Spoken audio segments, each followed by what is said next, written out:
Boa tarde, pessoal. Tudo bem com vocês? Eu estou ótimo. Hoje, dia 26 de 2 de 2021, nós vamos falar de gestão por competência, dando aqui continuidade na matéria de ontem. Nós falamos estamos falando, sobre recursos humanos, inicialmente sobre gestão de pessoas, e ainda falando sobre gestão de pessoas, nós entramos agora em gestão por competências. Porque quando nós falamos de gestão por competência, nós falamos daquele profissional que vai assumir uma determinada função dentro da empresa. Então, aquela pessoa tem que ter uma determinada competência para ele poder assumir essa função dentro da instituição. Se a pessoa não tem um currículo bom, se a pessoa não tem uma boa procedência, ele não será excluído para a função. Então, quando nós falamos de competência, nós falamos de profissional qualificado, profissional que está pronto para atuar em uma determinada função. Vamos ler aqui. A gestão por competência tem o objetivo de fornecer à área de recursos humanos e gestores das empresas ferramentas para realizar gestão e desenvolvimento de pessoas com clareza, foco e critério. Essas ferramentas são alinhadas a atribuições dos cargos e funções de cada organização. Então, cada organização ela tem as suas atribuições a cada cargo e cada função. Não é igual para todo mundo, não existe uma regra geral. Mas as atribuições para o cargo de gerente da empresa A é igual às mesmas atribuições para o cargo de gerente da empresa B, C ou D? Não, são diferentes. Cada empresa tem as suas normas, reguladoras. Aqui não existe uma regra geral para todo mundo. E até porque cada setor de trabalho vai ter um tipo diferenciado de exigência quando nós falamos dos vários níveis de produção nos dias de hoje. Nós temos empresas na produção de alimentos, no caso de aves e suínos, temos na produção de bovinos, nós temos cana-de-açúcar, que produz o álcool e também o açúcar, indústria. Então, cada indústria dessa vai ter uma metodologia diferente, vai ter as suas atribuições diferentes, porque não entra para o mesmo caminho. Não tem nem como eu comparar uma empresa de produção de alimento com uma empresa de produção de açúcar. Então, os segmentos são diferentes. Então, para cada segmento desse, eu terei que ter uma atribuição diferenciada para poder atuar. Então, quando nós entramos aqui nos subsistemas da gestão por competência, nós vamos encontrar o primeiro subsistema, que é o mapeamento e mensuração por competência. Esse mapeamento vai escanear a vida do profissional e ver se ele já tem inicialmente uma competência ou um conhecimento numa determinada área em que ele vai atuar, para ele poder ser treinado. A empresa também tem um centro de treinamento onde ela capacita os profissionais. Por exemplo, se o profissional já tem um certo conhecimento, ele vai aprofundar ainda mais nesse conhecimento. Então, ela tem um mapeamento e mensuração por competência. Esse mapeamento é feito dentro da empresa e todos os profissionais que trabalham na empresa, eles ficam ali registrados, as suas vidas ficam registradas. E quando a empresa precisa de um profissional, ela já tem ali o perfil de cada profissional registrado e guardado para que ela possa selecionar um desses profissionais para atuar em determinadas funções dentro da instituição. Então, é através do mapeamento e mensuração por competência, são identificados os conhecimentos e habilidades e atitudes necessárias para a execução de atividades de um cargo ou função e mensurando os graus de ideais para cada grupo de competências que uma pessoa que assuma o cargo ou função deve ter para atingir os objetivos da empresa. Então, quando eu assumo um cargo dentro de uma empresa, uma função, eu tenho que ter, né, os requisitos necessários para poder atender, né, ou atingir os objetivos da empresa. Não adianta a empresa me colocar em uma determinada função se eu não tenho um conhecimento técnico e prático, técnico ou prático, né, daquela função. Isso não vai fluir. Então, quando a gente faz esse mapeamento, a gente já tem um histórico de cada funcionário para a gente poder colocar o funcionário certo na vaga certa, para que isso gere, né, boas práticas de produção e essa empresa atinja os objetivos dela. Aí nós temos aqui seleção por competência. É por meio da seleção por competência são realizadas as entrevistas comportamentais, visando identificar se o candidato possui o perfil ideal para a vaga de emprego. Então, cada pessoa tem um comportamento diferenciado. Cada pessoa, ao longo da vida, ele vai desenvolvendo comportamentos. Esses comportamentos podem ser bom ou ruim. E quando a gente fala de seleção por comportamento ou seleção por competência, é através, né, do perfil do candidato que a gente vai fazer essa seleção. É através desses comportamentos que a pessoa vai desenvolvendo ao longo de sua vida. Tem pessoas, só um exemplo, a pessoa tem um comportamento, a pessoa no início de sua vida, lá atrás, essa pessoa teve uma denúncia por furto. Ele pode até ter pagado pelo crime, às vezes nem ficou preso, mas se essa pessoa cometeu um tipo de crime desse lá atrás, né, no passado, e agora essa pessoa vem para trabalhar numa empresa, no caixa de uma empresa. Se o empresário sabe que essa pessoa no passado teve uma passagem ruim, difícil, né, no caso de furto, né, por mais que a pessoa tenha, né, consertado e nunca mais tenha feito aquilo, mas aquilo fica registrado. Não tem como colocar esse funcionário para trabalhar, só um exemplo, num caixa de uma empresa, para trabalhar com dinheiro. Pode ser, não estou dizendo que vai acontecer, mas pode ser que o dinheiro ali na frente dele vai ser um problema para ele, né? Pode ser que ele, né, vai ter uma recaída e vai desviar algum tipo de recurso da empresa. Então, quando a gente entra para esse lado comportamental, são muitas coisas que fazem toda a diferença. Então, é feito um escânio, né, na vida da pessoa para saber se ela tem condições para ocupar a vaga ou não. Aí você me diz, mas se a pessoa cometeu um crime lá atrás, ele consertou, ele não vai poder trabalhar mais? Não é isso que eu estou dizendo. Toda pessoa tem uma oportunidade na vida de recomeçar. Não é porque a pessoa cometeu um erro lá atrás que agora ela vai pagar para o resto da vida dela. Só que tem determinados serviços que essa pessoa jamais vai poder fazer. Porque, querendo ou não, ficou uma marca ali na vida dela. Um outro exemplo bem simples. A pessoa cometeu um ato de... deixa-me ver... A pessoa cometeu um ato de racismo. Essa pessoa foi processada e vida seguiu.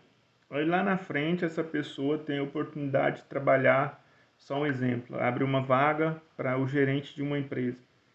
Se a empresa sabe que essa pessoa cometeu um ato de racismo lá atrás, dificilmente ela vai colocar ele como gerente da empresa, porque pode ser que ele cometa o mesmo erro aqui na frente. Então a empresa possivelmente vai evitar colocar essa pessoa num cargo de gerente ou num cargo de destaque. Aí eu falo assim, comportamentos, né? É o erro que traz consequências para o resto da vida. Então, quando a gente fala dessa gestão por competência, é analisar todos esses requisitos. Aí ele fala assim, mas essa pessoa não vai trabalhar nunca mais? Vai, só que em cargos que ela depende de lidar com pessoas, possivelmente ela não vai conseguir. Porque se ela já teve uma recaída nesse sentido lá atrás, pode ser que aconteça de novo. Então, para evitar problemas, né, dificilmente as empresas contratam para colocar na linha de frente. Avaliação por competências. Através de avaliação por competências, é verificado se o perfil comportamental e técnico dos colaboradores de uma corporação está alinhado ao perfil ideal exigido pelos cargos e funções. Então, pessoal, quando eu estou falando dessas situações, existe cargos e funções, né, que exige do profissional um perfil íntegro, né? Um perfil que vai colocar essa pessoa em destaque, entendeu? Então não são todos os cargos e funções que é assim, mas tem alguns cargos e funções que funcionam dessa forma. Plano de desenvolvimento por competências. Por meio do plano de desenvolvimento por competências, procura-se aperfeiçoar e potencializar o perfil individual de cada empregado através de ações de desenvolvimento. Então, o profissional que ainda não tem um perfil exigido pela empresa, né, perfil exigido pela empresa para assumir o cargo ou a função, ele pode ser desenvolvido. O cara não tem ainda o perfil que nós precisamos, mas ele é um cara bom de serviço, o cara não falta, chega no horário certinho, a pessoa é dedicado, a pessoa faz tudo o que precisa dentro da instituição. Essa pessoa pode sim receber a oportunidade para que se desenvolva para atingir o perfil que a empresa precisa para assumir determinada vaga ou função. Aqui nós temos os serviços mais essenciais de recursos humanos. Nós temos assessment, que é a avaliação, né? É um método de avaliação que consiste na análise de comportamentos baseados em múltiplos inputs, utilizando múltiplas técnicas, métodos e instrumentos de avaliação, baseados nas competências a avaliar. Tem a participação de vários observadores. Então, é um método muito utilizado dentro das organizações para método técnico, né? Para poder conseguir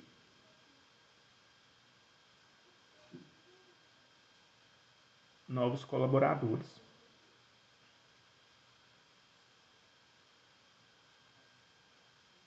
Nós temos Handbunting,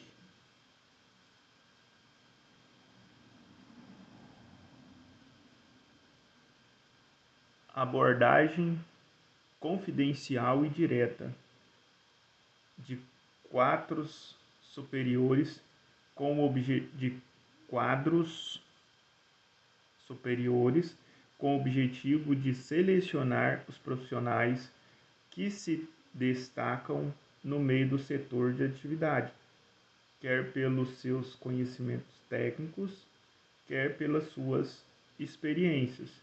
Então, é uma abordagem confidencial e direta dos quadros superiores. E o objetivo é selecionar profissional, né, que se destaca para determinada função dentro da instituição.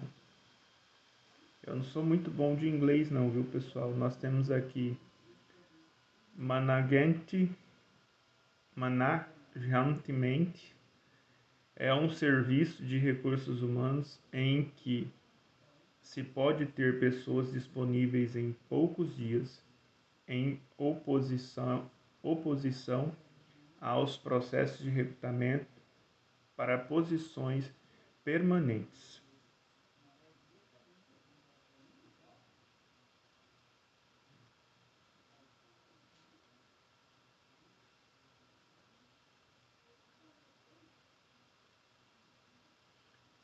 A temporalidade destes projetos permite que especialistas muitos experientes estejam disponíveis para projetos exigindo menores competências. O foco está totalmente na missão a desempenhar. Nós temos o Outplacement, é uma solução profissional elaborada com o objetivo de conduzir com dignidade e respeito os processos de demissão nas companhias. É um sistema de ganha-ganha que busca o benefício de todos os envolvidos. Os serviços de Outplacement, no início do seu desenvolvimento, eram somente oferecidos em países mais desenvolvidos. Com o advento da globalização, a solução se tornou um produto altamente procurado e a prática dele passou a ser mais procurada, oferecida em outros mercados. Os países que anteriormente eram imunes a mudanças na estrutura organizacional passaram a estar expostos nas mesmas práticas comuns no primeiro mundo. Começaram a ocorrer fusões e aquisições, reengenharias e reestruturações, reorganizações e reduções de efeitos em busca de mais lucratividade em uma economia aberta e competitiva. Essa mudança na ordem mundial não trouxe apenas novas oportunidades ao mercado, mas também novos desafios empresariais e profissionais característicos desde o novo mundo que se formava. No Brasil, em meados da década de 80, as soluções de Outplacement passaram a ser mais conhecidas quando, em 1979, José Augusto Minarelli optou em solução ao mercado brasileiro, associado à sua experiência como educador, a experiência de seleção e treinamento de pessoas. Fundou, juntamente com sua esposa, a Lyons e Minarelli, associados,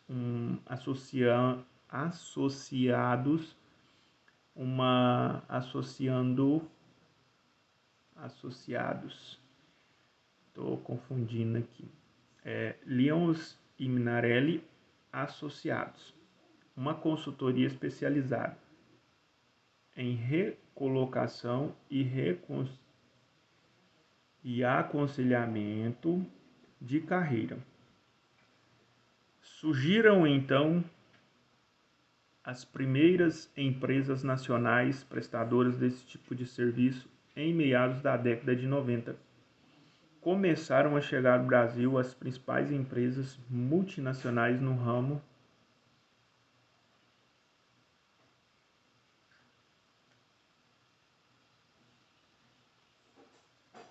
aumentando a diversidade de oferta e competitividade nesse mercado. Nós temos aqui recrutamento e seleção. Tem o objetivo de atrair e selecionar os profissionais mais adequados para o desempenho de uma determinada função. Então, quando nós falamos de recrutamento e seleção, vocês já ouviram falar, pessoal, estão recrutando pessoas para trabalhar em tal empresa, empresa A, empresa B, empresa C. Quando nós ouvimos falar, nós já ficamos, mas como que tem que fazer? Ah, leva seu currículo e deixa lá na empresa. A empresa vai selecionar pessoas para algumas vagas. Como que funciona esse recrutamento e seleção? Primeira parte, é uma parte técnica. Ah, eu preciso de um técnico de segurança no trabalho. Aí vão chegar vários currículos e a empresa ela vai analisar os currículos, os melhores currículos. Isso aí vocês podem, não tem dúvida disso. Ela vai avaliar os melhores currículos, as pessoas que têm experiência técnica e prática. Após ela fazer essa análise, ela vai analisar também o perfil de cada pessoa que está enviando os currículos. Depois ela vai pedir, né, para que vá até a empresa umas 10 pessoas. A empresa vai entrevistar essas pessoas e através dessa entrevista a empresa vai selecionar os candidatos que passaram na entrevista para determinada função. Então, todo o processo de recrutamento e seleção, primeiro ele vai ser feito a parte técnica, né? Isso é feito de uma forma criteriosa, de uma forma técnica também. E após fazer a seleção dos melhores currículos, fazem as entrevistas e os melhores candidatos serão contratados para trabalhar dentro da organização. Bom, pessoal, a aula de hoje é isso. Quero dizer para vocês, tenham bons estudos, estou à disposição de vocês, se eventualmente tiverem algumas dúvidas. Já enviei para vocês também as atividades de hoje para que vocês possam estar fazendo.